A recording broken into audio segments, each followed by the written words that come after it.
Hi there, this is Sophie from Prospology. This short video is going to be about the top 3 mistakes that medical writers make. Now, this is coming from my own experience as a freelance medical writer for a couple of years, and I now run a medical communications agency, so I work with a lot of different writers, and I know what makes some stand out over others. I see the same mistakes over and over again, and this is predominantly what I focus on in my coaching programs at Prospology. But here are the top 3 mistakes that medical writers make. Number 1 is they don't understand the client's needs or stick to the brief. So obviously it is your client's job or the account director or your manager or whoever it is to brief you properly. However, as a freelancer, it is your responsibility to make sure that you fully understand the scope of the work that you're being asked to do. What often happens is the writer is not on the same page as the client in terms of what they are producing, what the client cares about, what they need. And therefore, they're not really going to hit the mark. And so it's very common that freelancers in particular will lack confidence in asking questions during the brief. They don't want to seem like they don't know what they're doing, whereas in actual fact, they don't know what they're doing, and if they're not able to fill in the gaps, they're not going to be able to produce good quality work. So that's mistake number 1. Mistake number 2, so common, the writing lacks structure and flow.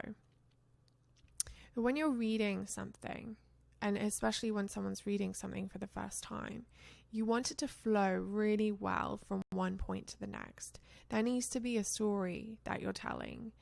You need to be building on your previous points and kind of moving them forwards with you on this journey to the call to action or the key takeaway or whatever it is that you're trying to convey. So many writers really struggle with structure and flow. They don't know how to organize the different pieces of what they're working on in a way that makes sense and connect the points together so that the reader is flowing through as they read it. And you want them to be able to understand and follow the first time that they read something. And so this is a huge one that we focus a lot on in our coaching programs. Number 3, I would say, is that they don't write directly to the target audience. Now, there are a lot of nuances depending on the audience that you're writing for that you need to take into account when you're working on a writing project. Not everybody is going to understand everything that you say, but it's not just about understanding and the language and the terminology that you're using. It's also about where they are in their journey. So what have they previously seen or heard or been exposed to? What are they doing in their practice? Or if it's a patient, who have they spoken to? Where are they in their care plan? What do they understand? What is new to them?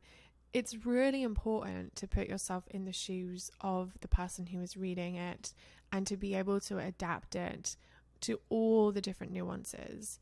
You know, you might write for an oncologist, but then if you're writing for a specialist oncologist, that might be completely different in how you approach it. So that is mistake number 3, not writing directly to the target audience. I hope you have found this helpful. If you need any help with your writing skills or you want to get into freelance medical writing, we do offer coaching packages to support you in achieving that. So you can just reach out to me directly or respond under this video with a comment. Thanks.